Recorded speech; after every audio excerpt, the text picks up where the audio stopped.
Hi everyone, welcome back to the channel Study Portal पर आपका एक बार फिर से स्वागत है।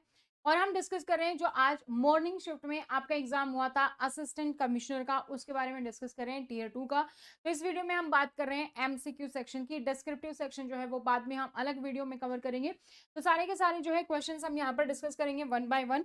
तो इससे पहले अगर आप लोग इस चैनल पर नए हो, तैयारी कर रहे हैं assistant commissioner, principal, vice principal जैसे एग्जाम की, तो स्टडी पोर्टल आपको प्रोवाइड करता है लाइव क्लासेस, रिकॉर्डेड बैच और स्टडी मटेरियल जो आपको बाय कोरियर आपके घर तक डिलीवर होता है, हार्ड कॉपी नोट। तो अगर आप तैयारी कर रहे हैं तो अपनी डिटेल्स हमारे साथ शेयर करना ना भूलें। अपना नाम लिखेंगे, स्पेस देके अपनी सिटी, स्पेस देके आपका एग्जाम का नेम, और शेयर कर देंगे हमारे हेल्पलाइन नंबर 8447410108 पर। तो आपको आपके एग्जाम से रिलेवेंट जो भी इंपॉर्टेंट अपडेट्स है वो आपको मिलती रहेगी। अगर आप तैयारी कर रहे हैं असिस्टेंट कमिश्नर की, तो इस तरीके से कंप्लीट बुक का सेट होता है, 14 बुक का सेट है टीयर 1 टीयर 2 के लिए। अगर आप एलडी के लिए तैयारी कर रहे हैं तो वहां पर आपका जो है 8 बुक का सेट होता है, जिसमें आपका पूरा का पूरा सिलेबस जो है कवर है। ये सारे नोट्स हिंदी और इंग्लिश दोनों मीडियम में अवेलेबल है। अगर आप नोट्स ऑर्डर करना चाहते हैं तो दिए गए हेल्पलाइन नंबर पर हमें कॉन्टेक्ट कर सकते हैं। इस तरीके से आपके पास बाय कोरियर आपके घर तक डिलीवर हो जाते हैं। और अगर आप बाय चांस दिल्ली एनसीआर में हैं, दिल्ली एनसीआर से बिलोंग करते हैं, तो सेम डे आपको पोर्टर के माध्यम से डिलीवरी मिल जाती है। असिस्टेंट कमिश्नर का हमारा इंटरव्यू बैच जो है जल्द ही स्टार्ट होने वाला है। अगर आप वो ज्वाइन करना चाहते हैं तो उसके लिए आप हमारी ऐप डाउनलोड करेंगे, स्टडी पोर्टल एकेडमी। इस ऐप पर आपको जो है सारे कोर्सेज भी अवेलेबल है हमारे लिए, जैसे UPSC, KVS, NVS, assistant commissioner के लिए सभी कोर्सेज अवेलेबल है। और पूरा का पूरा कंटेंट इसमें आपका अपडेटेड है विद जो है आपका टेक्स्ट, आपका जो है आपके जो नोट्स हैं, ऑफिशियल डॉक्स है, वीडियो है, एमसीक्यू है, डिस्क्रिप्टिव, एवरीथिंग। अभी हम बात करने वाले हैं जो क्वेश्चन नंबर फर्स्ट है, उससे हम स्टार्ट करते हैं। तो क्वेश्चन नंबर जो फर्स्ट है वो है आपका, in the process of the scaffolding the learner during the constructivist classroom, which of the following action of the teacher correctly represent a teacher as a simplifier। अभी हमने डिस्कस किया था vice principal का जो है पेपर, उसमें भी हमारे पास एक क्वेश्चन था कंस्ट्रक्टिव जो हमारा कंस्ट्रक्टिविस्ट क्लासरूम, ठीक है, वहां से उसमें भी हमारे पास क्वेश्चन था। तो जो है रचनावादी कक्षा में शिक्षार्थियों को स्कैफोल्डिंग प्रदान करने की प्रक्रिया में शिक्षक का निम्नलिखित में से कौन सा कार्य सरलीकरण करने वाले शिक्षक का सही प्रतिनिधित्व करता है। तो आपको बताना है रचनावादी कक्षा यानी कि कंस्ट्रक्टिविस्ट क्लासरूम का कौन सा एग्जाम्पल यहाँ पर सही है। फर्स्ट स्टेटमेंट है, provides a secure framework and safe context where children feel able to make suggestion and try out ideas, कि हाँ आइडिया दे सकते हैं, सुरक्षित है ढांचा है, वो हम यहाँ पर प्रोवाइड कर रहे हैं। सेकंड है, use questions to redirect the individual learner thinking और providing alternative possibly simpler language, कि जो भी बच्चा क्वेश्चन पूछ रहे हैं हम उसको रीडायरेक्ट कर रहे हैं, तो ये सही नहीं है हमारा कि सिंपलर में हम जो अल्टरनेटिव में जो रीडायरेक्ट कर रहे हैं। Breaks the problem into smaller more manageable steps to be tackled by the learner, हम जो प्रॉब्लम है उसको और छोटे छोटे पार्ट्स में डिवाइड कर रहे हैं, लेकिन लर्नर ही उसको करेगा, लर्नर ही उसको जो है यहाँ पर सही से सोल्व करेगा। फोर्थ हमारा gives appropriate encouragement and critical points, हम सिर्फ एनकरेजमेंट दे रहे हैं। तो यहाँ पर हमारा जो राइट ऑप्शन है वो है हमारा ऑप्शन नंबर थर्ड, समस्या को छोटे और अधिक प्रबंधनीय चरणों में जोड़ना ताकि शिक्षार्थी उन्हें हल कर सके, ये हमारा स्टेटमेंट यहाँ पर करेक्ट है। सेकेंड हमारा जो क्वेश्चन है, a father gives a fancy pencil to his daughter after a random number of completed assignments, example third, fifth, second और fourth unpredictably, which type of reinforcement schedule is here. Principal का जो paper है उसमें भी हमारे पास same question था, उसमें हमारे पास था कंटिन्यूअस। यहाँ पर है जो हमारे पास की रैंडम नंबर में हो रहा है। देखो दो चीजें होती है, एक होता है इंटरवल, एक होता है रेशो। जब हम इंटरवल की बात करते हैं तो इंटरवल में हम बात करते हैं टाइम के बारे में, कि भाई इतने टाइम के बाद, 5 मिनट के बाद, 10 मिनट के बाद, 15 मिनट के बाद, वो हमारा। और जब हम रेशो की बात करते हैं हम कहते हैं नंबर ऑफ, की इतने नंबर के बाद, इतने, ठीक है, नंबर के बारे में बात करते हैं हम, फिर इतने नंबर के बाद दूसरे नंबर पर, तीसरे नंबर पर, चौथे नंबर पर, एक अकरेंस पर हम बात करते हैं। तो यहाँ पर एक पिता अपनी बेटी को यादृच्छिक रूप से कई असाइनमेंट पूरा करने के बाद, जैसे थर्ड, फिफ्थ, सेकंड, फोर्थ, एक फैंसी पेंसिल देता है। यहाँ किस प्रकार की सुदृढ़ अनुसूची का प्रयोग है, तो देखो फिक्स तो है नहीं यहाँ पर, है ना, तो फिक्स वाले तो हमारे सारे ऑप्शन जो है गलत हो गए। जब बचे हमारे पास दो, यहाँ पर हमारे पास क्या है कि टाइम के अकॉर्डिंग नहीं हो रहा। यहाँ पर है कभी वो तीसरा असाइनमेंट पूरी करती है तो पेंसिल मिल जाती है, कभी पांचवा असाइनमेंट पूरा करती है तो पेंसिल मिल जाती है, कभी सेकंड पर मिल जाती है, कभी फोर्थ पर मिल जाती है। तो राइट ऑप्शन यहाँ पर क्या है, वेरिएबल रेशो का है, यानी कि परिवर्तनीय अनुपात जो सूची अनुसूची है वो यहाँ पर राइट है, क्योंकि टाइम नहीं मिल रहा है। ऐसा नहीं है कि 5 घंटे बाद, 2 घंटे बाद, वो नहीं है, तो वेरिएबल इंटरवल नहीं है। तो हमारा फोर्थ क्वेश्चन जो है वो यहाँ पर करेक्ट है, सॉरी फोर्थ ऑप्शन जो है वो हमारा यहाँ पर करेक्ट है। नेक्स्ट है हमारा क्वेश्चन नंबर जो है question number third, consider the following statement on cognitive load, यानी कि संज्ञानात्मक भार पर निम्नलिखित कथनों पर आपको विचार करना है। कौन सा है यहाँ पर हमारा करेक्ट?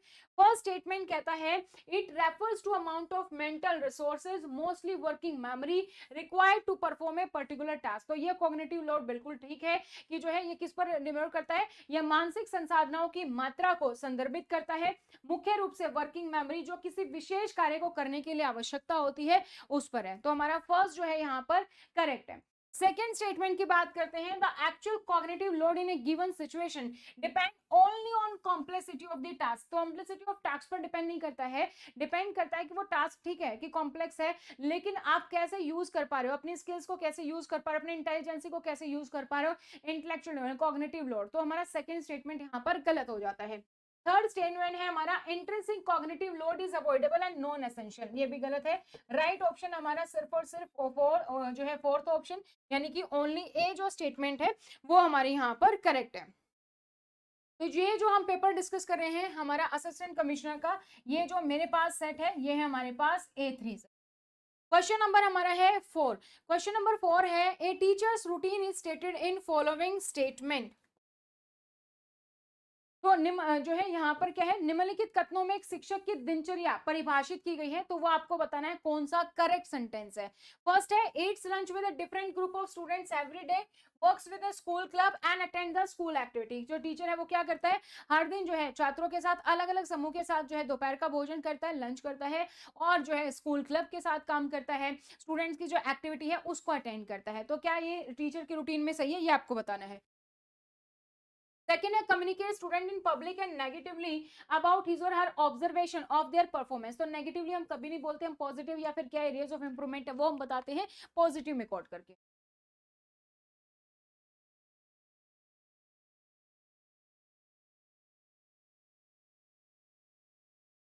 थर्ड है हमारे पास shows interest in student as individual, बच्चे में इंटरेस्ट दिखाता है, तो वो तो दिखाएगा टीचर। यहाँ पर जो लंच करता है उसके साथ स्कूल क्लब है, स्कूल एक्टिविटी है, ये हमारा करेक्ट है। तो हमारा ऑप्शन यहाँ पर जो सेकंड है वो हमारे यहाँ पर करेक्ट हो जाता है।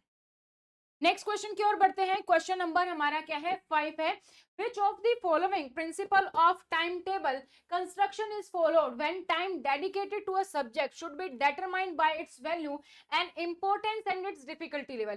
सेम टाइप का क्वेश्चन हमारे पास कहाँ था, हमारे पास प्रिंसिपल में भी था, वहां पर बात की गई थी प्रिंसिपल ऑफ डिसिप्लिन की, ठीक है। तो यहाँ पर है हमारे पास कौन सा है, यहाँ पर है principle of relative importance and difficulty के बारे में है, जो वैल्यू एंड इंपॉर्टेंस और इस डिफिकल्टी लेवल के बारे में बात करता है।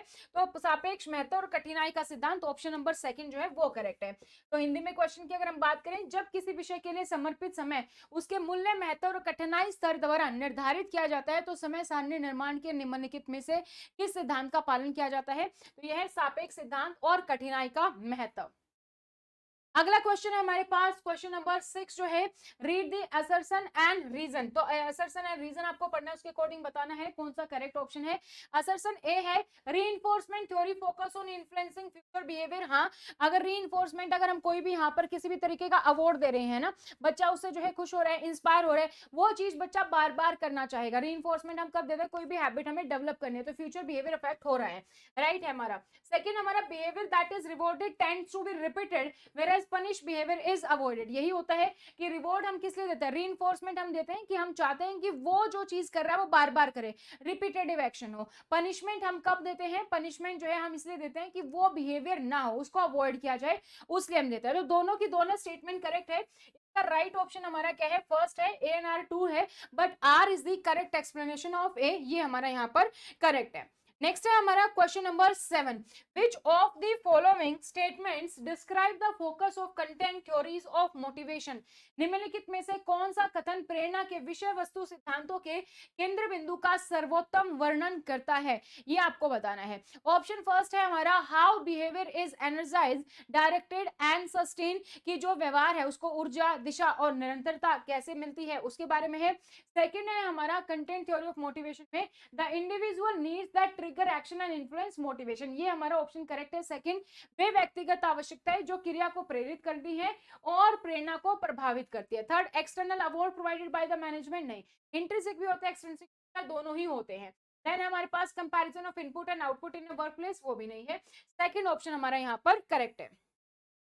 क्वेश्चन नंबर 8 है, अगेन असर्शन एंड रीजनिंग से है हमारा, जो है असर्शन एंड रीजन दिया हुआ है, तो असर्शन एंड रीजन जो है केयरफुली चूज करना, बताना कौन सा करेक्ट है।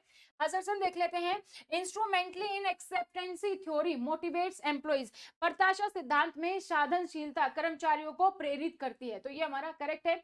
सेकंड है, employees believe that good performance will lead to the desired reward, तो हाँ हम इसलिए परफॉर्मेंस देते हैं कि भाई हमें लगता है कि भाई ये काम अगर हम सही कर रहे हैं तो जो भी हमें डिजायर्ड रिवॉर्ड चाहिए वो हमें मिलेगा, है ना, करेक्ट है। तो R is the correct explanation of A, तो राइट स्टेटमेंट हमारा, राइट ऑप्शन हमारा यहाँ पर कौन सा है, फर्स्ट है, दोनों ही स्टेटमेंट करेक्ट है, ए बी और आर में। नेक्स्ट है हमारा question number 9, according to Aristotle the three element of the communication are, जो है अरस्तु के अनुसार संप्रेषण के 3 तत्व हैं, वो आपको बताने हैं कौन से हैं, sender message receiver, source channel feedback, speaker message content, या फिर स्पीकर स्पीच ऑडियंस। तो उसके अकॉर्डिंग क्या है, स्पीकर स्पीच ऑडियंस, वक्ता भाषण और श्रोता, तो राइट ऑप्शन हमारा क्या है, सेकंड है। नेक्स्ट है हमारे पास क्वेश्चन नंबर 10, क्वेश्चन नंबर 10 है हमारा, according to Wilbur Schramm an effective message must, Wilbur Schramm के अनुसार एक प्रभावी संदेश में निम्नलिखित विशेषताएं होनी चाहिए, क्या क्या विशेषताएं होनी चाहिए, अगर हम बात करें, be as long as possible to include all information, सभी जानकारी शामिल करने के लिए यथासंभव लंबा होने चाहिए, नहीं इफेक्टिव मैसेज लंबा नहीं होता है, gain the attention of receiver and relate to the shared experience, ये सही है कि प्राप्तकर्ता का ध्यान आकर्षित भी करें ताकि रिसीवर के पास वो बात पहुंचे भी, और साझा अनुभव से संबंधित होनी चाहिए, जो बात हम कर रहे हैं उसी के अकॉर्डिंग होना चाहिए, यहाँ पर हमारा सेकंड करेक्ट है। थर्ड है, ignore the need of the receiver, की नीड की, रिसीवर की नीड को इग्नोर करें, गलत है। Be delivered only through the return word, वो भी नहीं है, हमारे पास अलग अलग चैनल होते हैं उसके थ्रू हम करते हैं, तो हमारा जो सेकंड ऑप्शन है वो यहाँ पर हमारा करेक्ट है। नेक्स्ट है हमारे पास क्वेश्चन नंबर जो है 11 है, which of the following dimension of emotional intelligence refer to a person's ability to get along with others and to establish positive relationship, यहाँ पर पूछा गया निम्नलिखित में से कौन सा भावनात्मक बुद्धिमत्ता का आयाम किसी व्यक्ति की दूसरों के साथ घुलने मिलने और सकारात्मक संबंध स्थापित करने की क्षमता को दर्शाता है, वो आपसे पूछा गया है, which option is correct here। तो फर्स्ट है हमारा सेल्फ अवेयरनेस, सेकंड है social skill, third managing oneself and empathy, तो दूसरों के साथ घुलना मिलना, सकारात्मक संबंध, क्या है हमारा, सोशल स्किल्स है, सोशल रिलेशनशिप आप कैसे बनाते हैं, सोशल स्किल्स है, राइट ऑप्शन हमारा यहाँ पर कौन सा है, ऑप्शन नंबर जो थर्ड है वो हमारा यहाँ पर करेक्ट है। नेक्स्ट है हमारे पास क्वेश्चन नंबर 12, क्वेश्चन नंबर 12 है, विच of the following option correctly represent the preventive step type of the supervision, preventive type of supervision जो है हमारा वो कौन सा बताता है, उसके बारे में आपको यहाँ पर बताना है। तो फर्स्ट है, in this supervision in this the supervisor being a man of considerable experience and insight anticipate the difficulties of teacher and headmaster and help them to avoid those difficulty, तो यहाँ पर हमारा कौन सा है स्टेटमेंट, जो first है वो हमारे यहाँ पर करेक्ट है, कि जो भी सुपरविजन है, सुपरवाइजर इसमें man of considerable experience insight, वो डिफिकल्टी ऑफ टीचर हेडमास्टर उसकी हेल्प करता है उन डिफिकल्टी को अवॉइड करने में, प्रिवेंटिव स्टेप है कि वो चीजें ना हो, हम प्रिवेंट करते हैं, प्रिवेंटिव स्टेप जो है वो हमारा यहाँ पर है, फर्स्ट स्टेटमेंट करेक्ट है। नेक्स्ट है हमारा question number 13, which of the following control focuses on how effectively the organization's corporate business and functional strategy are succeeding in helping the organization its goal, निम्नलिखित में से कौन सा नियंत्रण इस बात पर केंद्रित है कि संगठन की कॉर्पोरेट व्यावसायिक और कार्यात्मक कार्य नीतियां संगठन को अपने लक्ष्य को प्राप्त करने में कितने प्रभावी ढंग से सफल रही, तो which option will be correct, financial control, structural control, operational strategic, ये हमारा स्ट्रेटेजिक कि किस तरीके से आपने जो ऑर्गेनाइजेशन कॉर्पोरेट जो है या जो बिजनेस है फंक्शन कैसे आपने काम की है, स्ट्रेटेजिक कंट्रोल, यानी कि राइट ऑप्शन हमारे यहाँ पर कौन सा है, ऑप्शन नंबर जो 4 है वो यहाँ पर हमारा करेक्ट है। नेक्स्ट है हमारा question number 14, consider the following statement on managing labour relation, तो लेबर रिलेशन के रिगार्डिंग क्वेश्चन है कि श्रम संबंधों के प्रबंधन पर निम्नलिखित कथनों पर आपको जो है विचार करना है, बताना है कौन सा स्टेटमेंट करेक्ट है। सबसे पहला है, labour relation is process of dealing with employ who represented by a union, तो हाँ लेबर रिलेशन जो है एम्प्लॉय के साथ आपकी किस तरीके से डील करते हो उस प्रोसेस के बारे में है। Second, organization usually prefer that employees be unionized because unions facilitate management having better relationship with the employees, तो ये हमारा गलत है कि एम्प्लॉय जो है यूनियन पे हम प्रेफर करते नहीं, लेबर रिलेशन जो है पर्सन के साथ एम्प्लॉय के साथ भी है, सिर्फ यूनियन के साथ नहीं है। थर्ड है providing absolutely fair treatment with clear standards in the area of pay, promotion, lay off and discipline, having a complaint और अपील सिस्टम फॉर पर्संस जो है who feel unfairly treatment will help employees to feel that a union is necessary। तो ये हमारा correct है, absolutely fair of treatment with clear standard. तो right option हमारे यहाँ पर कौन सा है, सेकंड है। ए बी स्टेटमेंट हमारी करेक्ट है और सी स्टेटमेंट भी हमारी यहाँ पर करेक्ट है। नेक्स्ट क्वेश्चन की ओर बढ़ते हैं। क्वेश्चन नंबर है हमारा 15, विच of the following correctly represents the merit reward system. Merit reward system के बारे में कौन सा विकल्प मेरिट रिवॉर्ड सिस्टम को सही तरीके से दर्शाता है। फर्स्ट स्टेटमेंट जो हमारी है, इट रिवॉर्ड्स इंडिविजुअल जो है परफॉर्मेंस, उसके बारे में है on a real time basis, यह वास्तविक समय के आधार पर व्यक्तिगत प्रदर्शन को पुरस्कृत करता है। सेकंड हमारा, it is most likely to be used in cases in which performance can be objectively assessed in term of number of unit of output.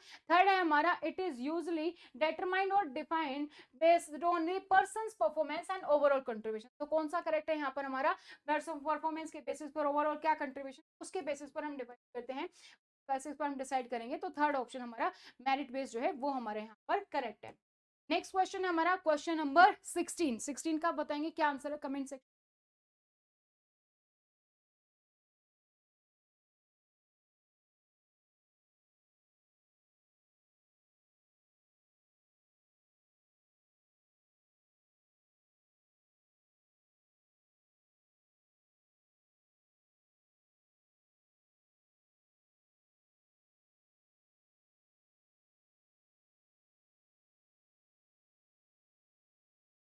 Next है हमारा question number 16, the national curriculum framework foundation stage 22 identify panchakosha as a framework for holistic development.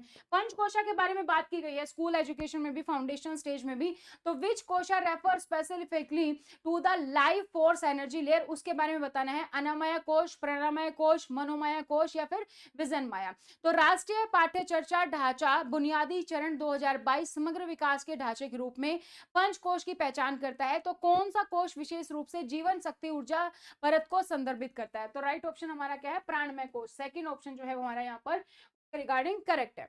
Next है हमारे पास question number 17, what is the target timeline year set by the NIPUN यानी कि national initiative for proficiency in reading with understanding and numeracy, Bharat mission to achieve universal foundation literacy and numeracy. ये हम FLN में भी पढ़ते हैं, चैप्टर नंबर 2 एनईपी 2020 का। तो हमें पता है कितनी है हमारे पास, 27 है। राष्ट्रीय पठन पाठन दक्षता समझ और संज्ञात्मक जो है संख्यानात्मक कौशल विकास संबंधी पहल भारत मिशन द्वारा सार्वभौमिक बुनियादी साक्षरता और संख्या ज्ञान प्राप्त करने के लिए निर्धारित लक्ष्य हमारा क्या है, सेकेंड ऑप्शन 26-27 है। नेक्स्ट है हमारे पास question number 18, read the assertion and reason carefully and choose the correct option. आपको बताना है कौन सा करेक्ट है। फर्स्ट है inclusive education promote equality and justice in the society, तो बिल्कुल करेक्ट है हमारा। हम इक्वलिटी की बात कर रहे हैं, सभी बच्चे जो है एक साथ एक ही छत के नीचे पड़े, इक्वलिटी हो, इक्विटी हो, सबको एक साथ जो है हम जोड़ के ला सकें। तो जस्टिस इन सोसाइटी ये करेक्ट है।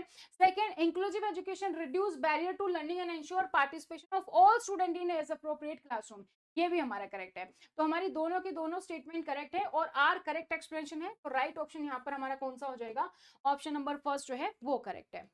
नेक्स्ट है हमारा question number 19, read the assertion and reason. Again जो है क्वेश्चन हमारा असर्शन एंड रीजन से है, उसके बारे में आपको बताना है correct option. First, right to person with disability act RPWD act 2016 was enacted to implement the United Nation convention on rights of person with disability, तो राइट है हमारा फर्स्ट ऑप्शन करेक्ट है। Second, India is a signatory and the ratified this convention, ये भी हमारा correct है। ये act हमारा बनाएगा, इससे पहले हमारे पर्सन विद जो है डिसेबिलिटी एक्ट के लिए था, अब जो हमारे पास उसको रिपेल किया right of person with disability act ने 2016 में।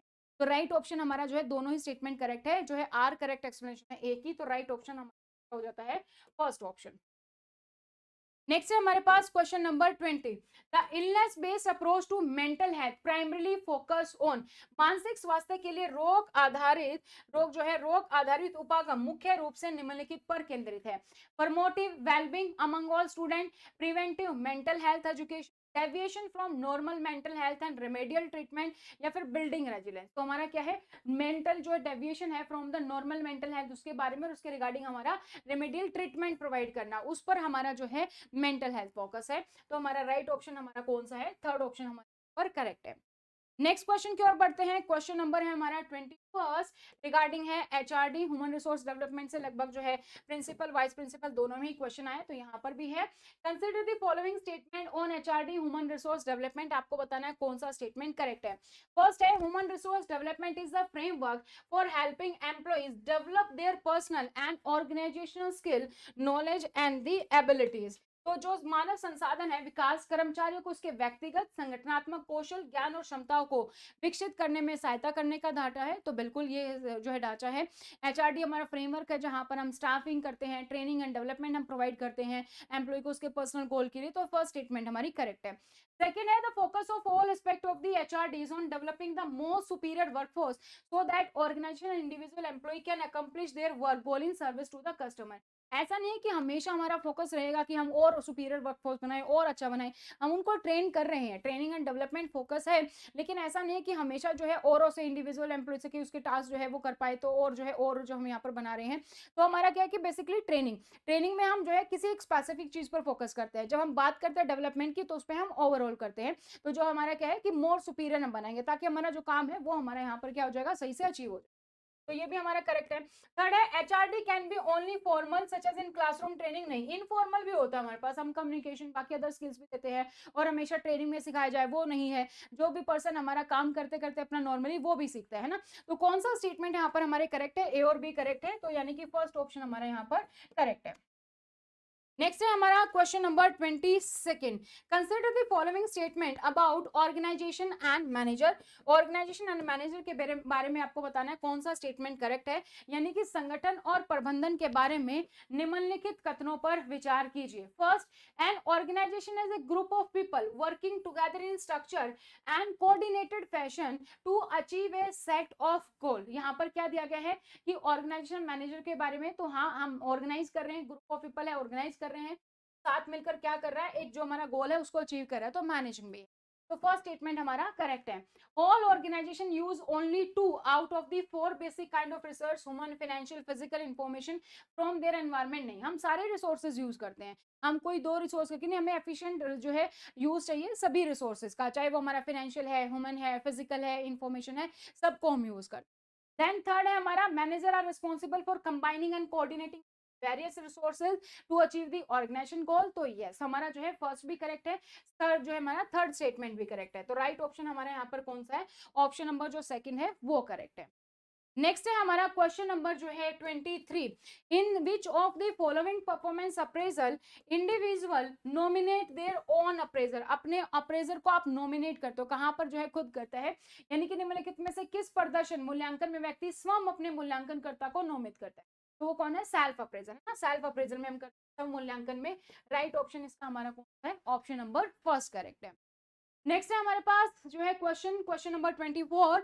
विच of the following is not a principle of observation as listed in the Flanders interaction analysis. तो इसी के बारे में जो है वीपी में भी क्वेश्चन था कैटेगरी सिस्टम के बारे में। तो no interaction analysis should be conducted unless the person is familiar with the entire process and knows this limitation. नहीं, तो वो हम करते हैं इंटरेक्शन एनालिसिस, जरूरी कि जब तक हम पूरा प्रोसेस का वेट करेंगे वो नहीं करते। इससे जो है हमारा जो है कि कोई भी इंटरेक्शन जो है हमारा कंडक्टेड नहीं होना चाहिए जब फैमिलियर है, एंटायर प्रोसेस हमें पता है, लिमिटेशन पता है। तो किसी के बारे में भी जब भी हम यहाँ पर जो है ऑब्जर्वेशन करने वाले हैं, तो एक तो पॉइंट्स की भाई क्या क्या चीजें ऑब्जर्व करने वाले हैं, कब करने वाले हैं, कैसे करने वाले हैं, वो सारी चीजें हम देखते हैं। तो जो पर्सन फैमिलियर है, हमारा प्रोसेस है, तो जब हम यहाँ पर करते हैं तो ये वाली स्टेटमेंट हमारे यहाँ पर क्या है, करेक्ट है। सेकंड हमारा value judgement about good and bad teaching behaviour can be made. नहीं, वैल्यू जजमेंट हम नहीं बनाते कि भाई गुड है बैड है, ये तो टीचिंग बिहेवियर के रिगार्डिंग नहीं, तो हमारी सिचुएशन पर डिपेंड करता है कि क्या मोरल थिंग है, तो वो हम यहाँ पर वैल्यू जजमेंट नहीं कर सकते हैं फ्लैंडर्स जो है हमारा इंटरेक्शन एनालिसिस से। तो सेकंड नहीं कर सकते, बाकी हम कर सकते हैं, तो सेकंड हम नहीं कर पाएंगे, यानी कि जो है हमारा ये सेकंड जो स्टेटमेंट है वो यहाँ पर हमारी करेक्ट है।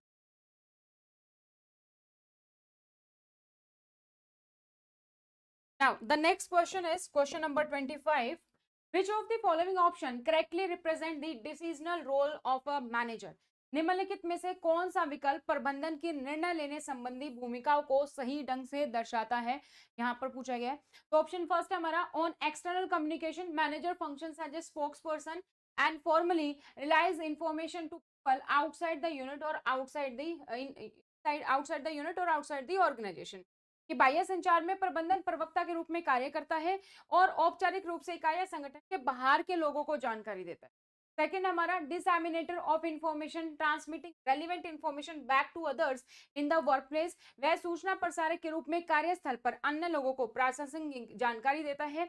The liaison role often involve serving as a coordinator और लिंक अमंग पीपल, ग्रुप्स और द ऑर्गेनाइजेशन। संपर्ककर्ता की भूमिकाओं में अक्सर लोगों, समूह और संगठनों के बीच समन्वयक या कड़ी के रूप में कार्य करना शामिल होता है। और लास्ट है as a resource locator decide how resources are distributed within whom, संसाधन आवंटक के रूप में वह निर्णय लेता है कि संसाधनों का वितरण कैसे और किसके साथ किया जाएगा। तो क्वेश्चन हमारा क्या है, क्वेश्चन हमारा पूछा गया रिगार्डिंग द डिसीजनल रोल। तो यहाँ पर तो हमारा फर्स्ट में क्या हो रहा है, सिर्फ एज ए स्पोक्स पर्सन है जहां पर इंफॉर्मेशन दी जा रही है, कोई डिसीजन नहीं लिया जा रहा। सेकंड में भी अगर हम बात करें तो रेलिवेंट इंफॉर्मेशन ही हम दे रहे हैं, यहाँ पर कोई डिसीजन ले रहे हैं। थर्ड में एज ए कोऑर्डिनेटर की तरह काम कर रहे हैं, अगेन कोई डिसीजन ले रहे हैं। डिसीजन कहाँ पर है कि आप जहां पर डिसाइड कर रहे हैं कि रिसोर्सेज को कैसे डिस्ट्रीब्यूट करना है, किस तरीके से काम करना है। तो राइट ऑप्शन हमारा 25 का क्या है, ऑप्शन नंबर 4 जो है वो हमारा यहाँ पर करेक्ट हो जाता है। नेक्स्ट है हमारे पास क्वेश्चन नंबर 26। क्वेश्चन नंबर 26 हमारा विच of the following statement is correct in defining the syllabus. Syllabus को डिफाइन करने में आपको बताना है कौन सा स्टेटमेंट करेक्ट है। प्रिंसिपल में भी पूछा गया था, सिलेबस से एक क्वेश्चन आया था आपका, सिलेबस करिकुलम से यहाँ पर भी है। तो पाठ्यक्रम को परिभाषित करने में निम्नलिखित में से कौन सा कथन सही है। First, it is the total experience provided to the children in as well as out of the school.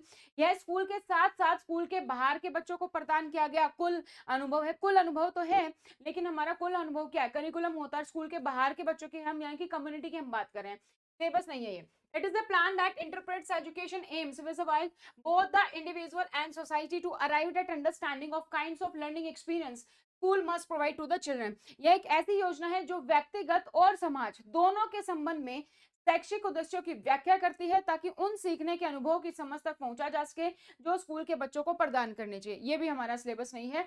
It is a plan sustained regular learning, ये तो है कि हाँ एक ऐसी नियोजित है, निरंतर है, नियमित शिक्षा है। विच इज टेकन सीरियसली, जिसे गंभीरता से लिया जाएगा। Which has a distinct and structure content, structure content which proceed by some kind of stage of learning. तो स्टेज ऑफ लर्निंग नहीं है।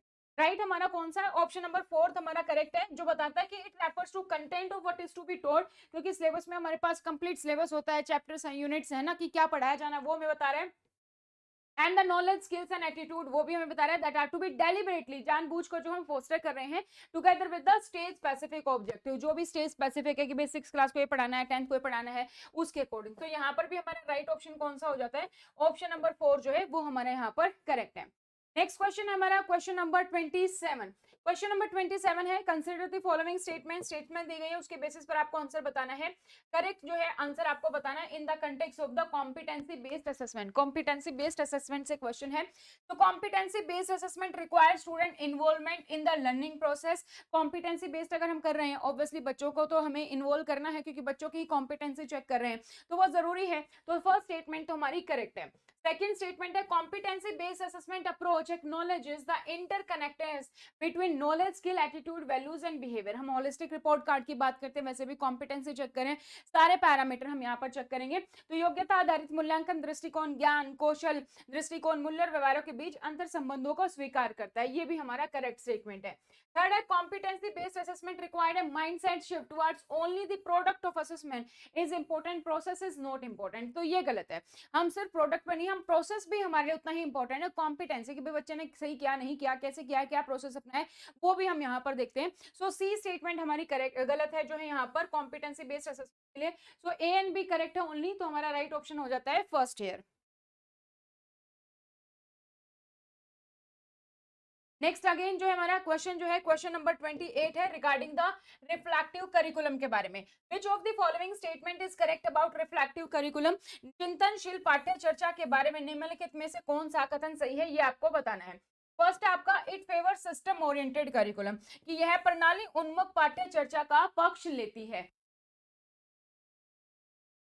Second it focus on learning outcome rather than learning process, यह अधिगम के परिणामों पर केंद्रित है, ना कि अधिगम प्रक्रियाओं पर। थर्ड है, it focus on learning processes, value and honours everyday practice as ground for the learning. तो जहां पर हम रिफ्लेक्टिव की बात कर रहे हैं तो हम फोकस भी करते हैं कि लर्निंग प्रोसेस क्या है, वैल्यूज और ऑनर्स एवरीडे प्रैक्टिस की ग्राउंड ऑफ लर्निंग के लिए हमने क्या किया, उस चीजों को हम रिफ्लेक्ट बैक करके देखते हैं। तो ये हमारा जो थर्ड है, ये स्टेटमेंट हमारा यहाँ पर क्या है, करेक्ट है। तो इसका राइट ऑप्शन हमारा क्या, ऑप्शन नंबर थर्ड। नेक्स्ट है हमारा question number 29। As per the national accreditation board for education and training NABET document on accreditation standards for quality school governance, what are the 3 key domains of the accreditation standards. तो first है हमारा school governance, education support process, performance measurement and improvement, यही हम देखते हैं national accreditation board of education training में। यहाँ पर हमारा राइट ऑप्शन है ऑप्शन नंबर जो फर्स्ट है वो करेक्ट है। नेक्स्ट है हमारा question number 30। Consider the following statements on the school assembly. School assembly से क्वेश्चन है 30 जो है, consider the following statement on the school assembly. School assembly पर जो है चर्चा करनी है, उसके अकॉर्डिंग आपको बताना है स्कूल सभा के बारे में निम्नलिखित कथनों पर विचार करें। फर्स्ट है हमारा, the school assembly generally provides the only arena where all the students are scheduled to meet in one place at a time. एक ऐसी जगह है जहां पर सभी बच्चे जो है एक साथ मिलते हैं। तो बिल्कुल सही जगह है, क्योंकि वहां पर असेंबली में सारे बच्चे एक साथ होते हैं। The school assembly reflects more accurately the actual atmosphere of a school than other any single entity. ये भी सही है, स्कूल जो असेंबली है उससे आप बता सकते हो कि भाई एक्चुअल एटमॉस्फेयर क्या है, किस तरीके से स्कूल मैनेज होता है, वो सारी चीजें आप बता सकते हो। Third, feeling of isolation school assembly is dependent upon the size of the school. नहीं, असेंबली जो है हमारी साइज ऑफ द स्कूल पर डिपेंड है, ऐसा है, ऐसा नहीं है, आइसोलेशन नहीं है, फीलिंग ऑफ आइसोलेशन नहीं है, वहां पर सब एक साथ बच्चे इकट्ठे होते हैं एक ही जगह पर। तो राइट ऑप्शन हमारी जो करेक्ट स्टेटमेंट है सिर्फ A एंड B है, तो हमारा ऑप्शन फर्स्ट जो है वो यहाँ पर करेक्ट है। नेक्स्ट क्वेश्चन है, क्वेश्चन नंबर हमारा है 31। Which principle of development assert that motor control emerge first in the trunk before appearing in the hands and figure? विकास का कौन सा सिद्धांत यह प्रतिपादित करता है कि मोटर नियंत्रण पहले धड़ में विकसित होता है और उसके बाद हाथों और उंगलियों में? हमें पता है सेंटर से एक्सट्रीमिस की तरफ कौन जाता है, प्रोक्सिमोडिस्टल, राइट। तो यहाँ पर हमारा राइट ऑप्शन कौन सा है, प्रोक्सिमोडिस्टल, केंद्र से परिधि विकास का सिद्धांत। तो राइट ऑप्शन हमारा यहाँ पर हो जाता है option number first here. Next है हमारे पास क्वेश्चन नंबर 32। क्वेश्चन नंबर 32 है, a principal observe that while two siblings in the same school share an identical home environment, their cognitive maturation rate different significantly. This observation directly support which stands on the nature nurture debate. एक प्रधानाचार्य यह देखता है कि समान पारिवारिक वातावरण में पले दो भाई बहनों की संज्ञानात्मक परिपक्वता दर में उल्लेखनीय अंतर होता है। तो यह प्रकृति बनाम पोषणवाद के किस दृष्टिकोण को समर्थ करता है? तो हमें पता है कि हमेशा डिबेट चलती है कि जेनेटिक्स का भी जो है इफेक्ट होता है और एनवायरमेंट का, दोनों का इंपैक्ट पड़ता है। तो environment acts as a levelling field that overrides the genetic, नहीं।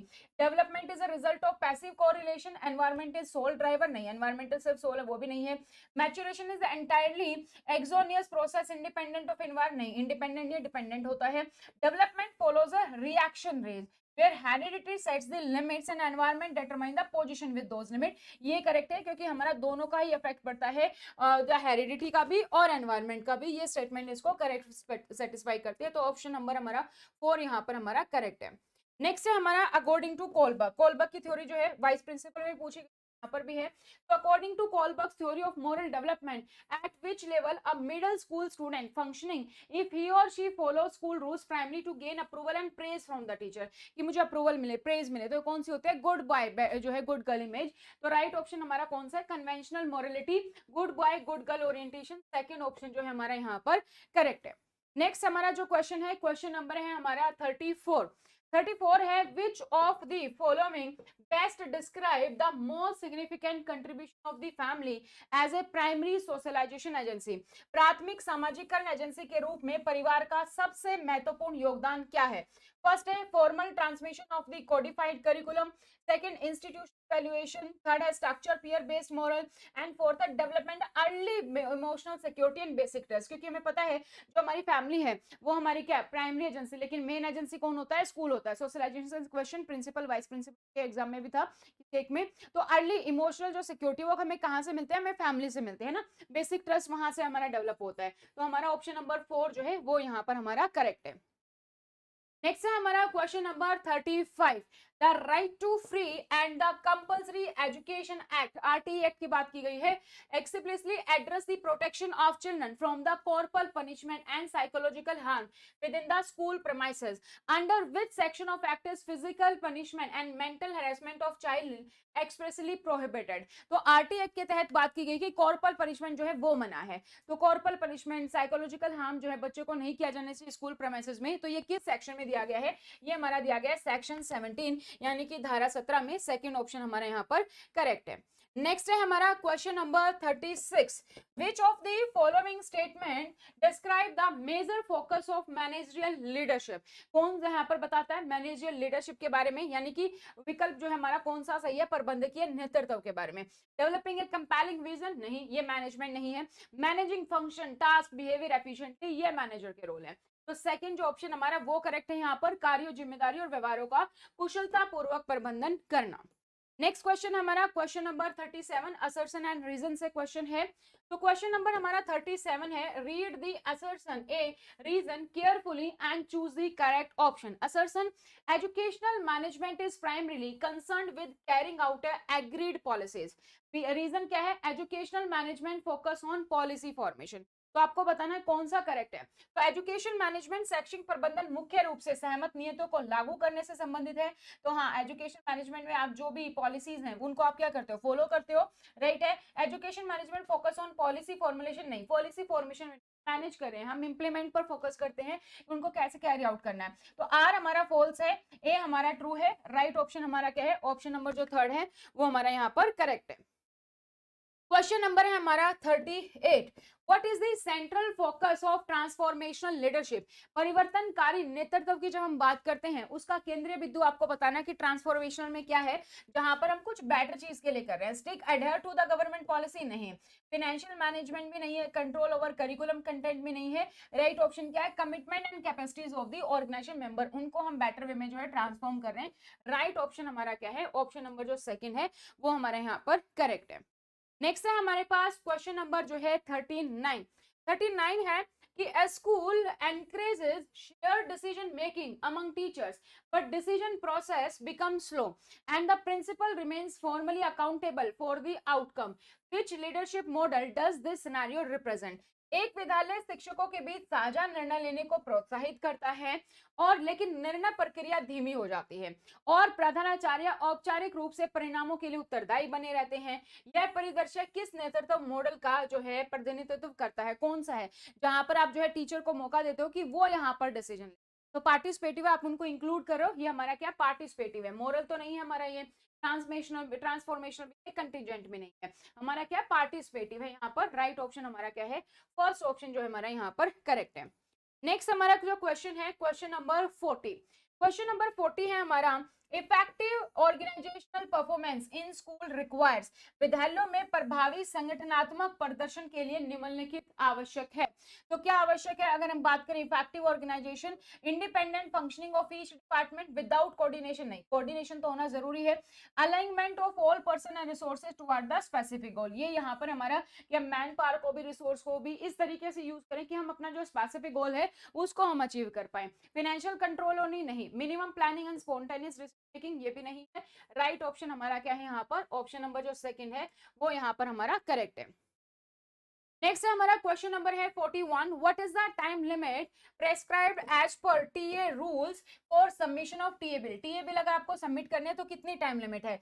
यात्रा भत्ता टीए नियम के अनुसार यात्रा भत्ते का दावा करने के लिए कितनी है, तो हमें पता है कि अगर आपने एडवांस नहीं लिया है तो 60 डेज है और अगर आपने एडवांस लिया है तो 15 डेज है। तो यहाँ पर विदाउट एडवांस है तो 60 डेज 60 दिन इसका उत्तर है, यानी कि सेकंड ऑप्शन हमारा यहाँ पर करेक्ट है। नेक्स्ट है हमारा question number 42, under CGHS rule the ward entitlement depends on, तो वोट जो है वो किसके अकॉर्डिंग मिलेगा, हमें पता है बेसिक पे के अकॉर्डिंग मिलता है, तो कर्मचारी के मूल वेतन पर डिपेंड करता है वार्ड हकदारी। तो हमारा फर्स्ट ऑप्शन जो है यहाँ पर हमारा करेक्ट है। नेक्स्ट क्वेश्चन पर बढ़ते हैं, क्वेश्चन नंबर 43, तो ये वाला क्वेश्चन एएसओ एसएससी में भी आया था, सेम क्वेश्चन हमारा ऑफिस प्रोसीजर से है। The term file in office refers to, file का मतलब क्या होता है, ऑफिस ऑर्डर नहीं, एक compilation of paper on specific subject with noting and the corresponding portion, और जो है हमारा कॉरेस्पॉन्डेंस पोर्शन होता है, अपेंडिक्स होती है इन दोनों की। तो ये है हमारे फाइल के लिए जो करेक्ट स्टेटमेंट है, राइट हमारा है सेकंड ऑप्शन जो है वो यहाँ पर करेक्ट है। नेक्स्ट है हमारा 44। 44 है which one of the following is a minor penalty under CCS CCA rule. CCA नियमावली 1965 के अंतर्गत निम्नलिखित में से कौन से एक लघु शास्ति है। ये वाले क्वेश्चन भी प्रिंसिपल वाइस प्रिंसिपल में था, ठीक है। तो डिसमिसल फ्रॉम द सर्विस हमें पता है मेजर है, वहां पर बस ऑप्शन अलग थे हमारे पास। सस्पेंशन हमारी कोई पेनल्टी है ही नहीं, होती ही नहीं है। Reduction to a lower stage with cumulative है तो हमारा मेजर है। यहाँ पर कैंसी है, सेंसर जो है वो हमारी सबसे छोटी पेनल्टी है, तो थर्ड ऑप्शन हमारा यहाँ पर करेक्ट है। नेक्स्ट क्वेश्चन की ओर बढ़ते हैं। क्वेश्चन नंबर हमारा 45।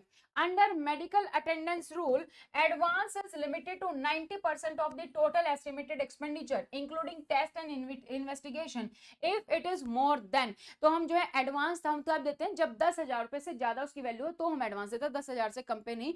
तो चिकित्सा परिचर्या नियम के अंतर्गत अग्रिम राशि देना कुल अनुमानित व्यय के 90% तक सीमित है, जिसमें जांच और परीक्षण शामिल है यदि यह अनुमान 10,000 से अधिक हो। तो राइट ऑप्शन हमारा यहाँ पर क्या है, ऑप्शन नंबर जो थर्ड है वो हमारा यहाँ पर करेक्ट है। नेक्स्ट हमारा क्वेश्चन है, क्वेश्चन नंबर जो है हमारा 46। What is the quantum of deduction allowed under 80 of income tax rule on income by which of interest on deposit of senior citizen. तो आयकर नियम की धारा जो है 80 टीटीबी के अंतर्गत वरिष्ठ नागरिकों के लिए जमा राशि पर ब्याज से प्राप्त आय कितनी कटौती की मानी जाती है, कितनी की अनुमति है, 50,000। तो राइट ऑप्शन यहाँ पर हमारा क्या है, सेकेंड ऑप्शन जो है वो राइट है। नेक्स्ट क्वेश्चन हमारा पीएफएमएस से है, सिंपल से है, डेफिनेशन पूछी गई है, फुल फॉर्म पूछी गई है। What is the PFMS stands for. तो पीएफएमएस की फुल फॉर्म क्या होती है, पब्लिक फाइनेंशियल मैनेजमेंट। तो पब्लिक फाइनेंस मैनेजमेंट हमारा जो है यहाँ पर हमारा क्या है, थर्ड ऑप्शन जो है वो यहाँ पर करेक्ट है। नेक्स्ट क्वेश्चन की ओर बढ़ते हैं। क्वेश्चन नंबर हमारा है 48। What type of leave shall be excluded to calculate the minimum continuous service to avail LTC by the government service। तो LTC डाइजनोन में हमने पढ़ा है कि LTC के लिए हम डाइजनोन पीरियड काउंट नहीं करते हैं, आपको जो है कंडोन करवाना पड़ेगा ना। मैटरनिटी लीव पर हो, कैजुअल लीव पर हो, पैटर्निटी लीव पर सब काउंट करेंगे। क्या काउंट नहीं करते हैं, डाइजनोन काउंट नहीं करते। तो राइट ऑप्शन हमारा क्या है, ऑप्शन नंबर जो फर्स्ट है वो हमारे यहाँ पर करेक्ट है। क्वेश्चन नंबर है 49। The corporal punishment of child in school violets. ऊपर जो है आरटी के तहत सेक्शन पूछ लिया, कौन से सेक्शन में है, 17 में। यहाँ पर पूछ लिया कौन से एक्ट में है, ये same question principal vice principal में भी था। Corporal punishment of children in school violates the RT act. RT act जो है हमारा उसको वायलेट करेगी अगर कॉर्पोरल पनिशमेंट है। ऑप्शन नंबर जो सेकंड है वो हमारा यहाँ पर करेक्ट है। नेक्स्ट है हमारा question number 50। According to GFR 2017 a limited tender inquiry is adopted when the value is up to। same question ASO SSA vice principal, same question GFR से रिपीट हो रहा है, प्रिंसिपल में नहीं था जीएफआर से कोई क्वेश्चन। तो एलटी हम कब यूज करते हैं, अप टू 50 लाख ओनली, है ना। 25 लाख हमारी पहले हुआ करती थी 24 से पहले, अभी हमारे पास 50 है, 50 से ज्यादा में 80 यूज करते हैं। तो अप टू जो है 50 यानी कि सेकंड ऑप्शन जो है हमारा यहाँ पर करेक्ट है। नेक्स्ट क्वेश्चन है हमारा question number 51। Again the same question from ASO SSC exam. What do you mean by deficit budget. Deficit budget क्या होता है, ओनली इनकम नो एक्सपेंडिचर नहीं, एक्सपेंडिचर जो होता है आपका एक्सपेंडिचर इनकम से ज्यादा है, एक्सपेंडिचर एक्सीड इनकम। तो ये हमारा क्या है, राइट ऑप्शन हमारा है option number third here. Next है हमारा आरपीडब्ल्यूडी एक्ट से क्वेश्चन है। तो ये क्वेश्चन भी अगेन सेम हमारा क्वेश्चन है फ्रॉम दी जो है कल के एग्जाम से 27 वाला जो एग्जाम था एएसओ एसएससी प्रिंसिपल, उन सब में रिपीट था। Under RPWD Act, what is the minimum percentage of disability required for classification of disability? RPWD अधिनियम 2016 के अंतर्गत दिव्यांगता की श्रेणी के लिए न्यूनतम कितने प्रतिशत दिव्यांगता का होना आवश्यक है। हमें पता है 40% मिनिमम डिसेबिलिटी होनी चाहिए, तो ऑप्शन नंबर सेकंड करेक्ट है। नेक्स्ट क्वेश्चन हमारा क्वेश्चन नंबर जो है हमारा 53। What is the time limit to provide the information to applicant as per RTI Act if the matter is concerning the life and liberty of a person? तो यहाँ पर है RT जो हमारा आरटीआई एक्ट है उससे क्वेश्चन है regarding the time limit. ये क्वेश्चन जो है एएसओ एसएसए में भी था, वहां पर था लाइफ एंड लिबर्टी के बारे में, ठीक है। तो यहाँ पर भी लाइफ एंड लिबर्टी के बारे में है। वाइस प्रिंसिपल में जो था वहां पर आरटीआई की टाइम लिमिट नॉर्मल के बारे में था, जो 30 डेज होती है वो था। तो यहाँ पर अगेन लाइफ एंड लिबर्टी है, तो लाइफ एंड लिबर्टी के केस में हम कितने में रिप्लाई कर देते हैं, 48 आवर्स में। तो राइट ऑप्शन हमारा क्या है, ऑप्शन नंबर जो थर्ड है वो हमारा यहाँ पर करेक्ट है। नेक्स्ट है हमारा क्वेश्चन नंबर जो है 54, the contract labour abolition and regulation act 1970 applicable to establishment और कॉन्ट्रैक्टर्स एम्प्लॉइंग। ठेका श्रम विनिमय और उत्पादन अधिनियम 1970 जो कि आपकी बार ऐड हुआ था आपके सिलेबस में, को नियोजन देने वाले अधिष्ठानों और ठेकेदारों पर लागू होता है। किस पर लागू होता है? जहां पर भी हमारे पास 20 या 20 से ज्यादा एम्प्लॉय होते हैं, राइट। तो 20 और more the number of the employ. तो यहाँ पर हमारा राइट ऑप्शन कौन सा है? ऑप्शन नंबर जो 4 है वो यहाँ पर हमारा करेक्ट है। नेक्स्ट है हमारा क्वेश्चन नंबर जो है 55 है, what is the minimum number of internal complaint committee required under पोश एक्ट। पोश एक्ट अधिनियम के अंतर्गत आंतरिक शिकायत समिति आईसीसी में न्यूनतम कितने सदस्य होते हैं? तो हमारे पास 4 मेंबर्स होते हैं। सेम क्वेश्चन हमारे पास जो है प्रिंसिपल एग्जाम में था, हमें पता है 4 होते हैं। एक हमारे पास प्रेजाइडिंग ऑफिसर होता है जो सीनियर वुमेन होती है, 2 एम्प्लॉय होंगे, फिर एक हमारे पास कौन होगा? एनजीओ से एक्सटर्नल मेंबर होता है। तो 4 मेंबर्स, यानी कि सेकंड ऑप्शन हमारा यहाँ पर करेक्ट है। नेक्स्ट क्वेश्चन है हमारा एनपीएस से।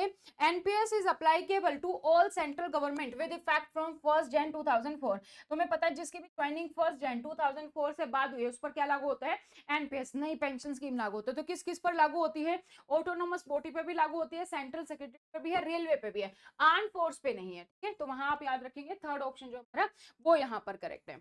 नेक्स्ट है हमारा question number 57, under FRSR rule fundamental rule supplement question है, mention the rule which govern fixation of pay when government servant is promoted to higher post. तो ये जो क्वेश्चन है ये हमारा जो है कल के वाले एग्जाम में भी था, आई गेस एसओ एसएसए में था, या आई डोंट नो कि तो बट ये क्वेश्चन था हमारा, कल का रिपीट है ये भी। तो एफआर जो है 22 हमें पता है पे फिक्सेशन के बारे में है, तो वो हमारा कौन सा है? एफआर 22, यानी कि सेकंड ऑप्शन आपका यहाँ पर करेक्ट है। नेक्स्ट है हमारा क्वेश्चन नंबर जो है 58 है, the horizontal reservation on the direct recruitment is applicable to. सीधी भर्ती में अर्धवाधार आरक्षण लागू होता है। तो जहां पर हम हॉरिजॉन्टल रिजर्वेशन है, ये एसओ एसएसए वीपी सभी में ये क्वेश्चन था, ठीक है। तो किसी में हॉरिजॉन्टल था, किसी में वर्टिकल था। तो वर्टिकल हमें पता है कौन सा होता है? जो कैटेगरी वाइज है, जैसे ओबीसी कैटेगरी का है, एससी एसटी का है, ईडब्ल्यूएस का है। हॉरिजॉन्टल कौन सा होता है? एक्स सर्विसमैन का हो गया, विमेन का हो गया, ठीक है, वो वाला। तो एक्स सर्विसमैन हमारा यहाँ पर है, थर्ड जो है ऑप्शन वो हमारा यहाँ पर राइट है। ये सेम क्वेश्चन आई गेस हमारा जो है वीपी में था, बट इसके अलावा वर्टिकल के रिगार्डिंग एएसओ एसएसए उसमें भी था। नेक्स्ट है हमारा जो है ये सेम क्वेश्चन हमारा अगेन एएसओ एसएसए में था, what is the quantum of reservation provided to divyangjan candidates on the direct recruitment. सीधी भर्ती में दिव्यांगजन अभ्यर्थियों को कितना आरक्षण दिया जाता है? 4%। आई गेस वीपी में आया था ये, ठीक है। 4% है हमारे पास, क्योंकि जो है हमारा पहले होता था 3%, 2016 के बाद से 4% है। तो राइट ऑप्शन हमारा क्या है? सेकंड। नेक्स्ट क्वेश्चन हमारा question number 60, what is the age fix to define child under the POCSO act. POCSO act के तहत जो है बच्चा की एज कितनी है? Below the 18 years. तो एडमिन एंड फाइनेंस का सेक्शन काफी इजी था और रिपीटेड क्वेश्चन है, ये भी अगेन रिपीटेड क्वेश्चन है हमारा, ठीक है। ये आई गेस प्रिंसिपल के एग्जाम में भी था, उसके बाद भी एग्जाम में था ये हमारा। तो काफी सारे एडमिन एंड फाइनेंस के क्वेश्चन स्पेसिफिकली रिपीट है एज इट इज, कुछ ऑप्शंस के साथ, कुछ थोड़ा सा घुमा फिरा के उसी टॉपिक से, ठीक है। तो ये आपका कंप्लीट पेपर का सॉल्यूशन हमने आपको प्रोवाइड कर दिया है एमसीक्यू सेक्शन का। इसके अलावा हम बात करेंगे आपका जो है सेक्शन जो है डिस्क्रिप्टिव, उसके बारे में हम नेक्स्ट वीडियो में बात करेंगे। तो अगर आप तैयारी करें असिस्टेंट कमिश्नर की, अपनी डिटेल्स हमारे साथ शेयर कर सकते हैं, नेम स्पेस देके सिटी स्पेस देके एग्जाम, और शेयर कर देंगे हमारे हेल्पलाइन नंबर पर। आपको आपके एग्जाम से रेलिवेंट सारी इंपॉर्टेंट अपडेट्स मिल जाएगी। इसके अलावा जो जो कॉमन टॉपिक थे उसके बारे में हम बात करेंगे वीडियोस के थ्रू भी, कि भाई कौन कौन से टाइम लिमिट है, कैसे आप शॉर्ट ट्रिक्स उनको याद रख सकते हैं, वो भी हम जल्दी मिलेंगे नए नए टॉपिक्स के साथ। अगर आप तैयारी कर रहे हैं तो ये 14 बुक का सेट होता है। अगर आप ओपन वैकेंसी के तहत तैयारी कर रहे हैं, एलडी के तहत अगर आप असिस्टेंट कमिश्नर की तैयारी कर रहे हैं, तो 8 बुक का सेट है जिसमें आपका कंप्लीट सिलेबस जो है कवर होता है। हमारे हेल्पलाइन नंबर पर आप हमें डायरेक्टली कांटेक्ट कर सकते हैं। आप जो है अपनी जो भी नोट्स हैं, आपको पैन इंडिया जो है पूरा भारत में जो है कोरियर के माध्यम से मिल जाता है। गांव का एड्रेस है तो स्पीड पोस्ट के माध्यम से आपको मिल जाएगा। दिल्ली एनसीआर में तो सेम डे आपके पास नोट्स की डिलीवरी हो जाती है। आप हमारी ऐप डाउनलोड कर सकते हैं, वहां पर केवीएस एनवीएस असिस्टेंट कमिश्नर के लिए कोर्सेज अवेलेबल है जिसमें आपका पूरा सिलेबस कवर है, और असिस्टेंट कमिश्नर का इंटरव्यू बैच भी जल्दी स्टार्ट होने वाला है। तो उसके लिए भी आप हमारे हेल्पलाइन नंबर पर हमें कॉन्टेक्ट कर सकते हैं। सभी बैचेस में वीडियोस, कंटेंट, एमसीक्यू, डिस्क्रिप्टिव सब हमारा कवर है। तो जो है हमारा हेल्पलाइन नंबर है वो है हमारा 8447410108। ये हमारा हेल्पलाइन नंबर है, इस पर हमें डायरेक्टली आप कांटेक्ट कर सकते हैं for interview batches also. So आज के लिए इतना ही। Thank you so much, bye bye, take care, all the best.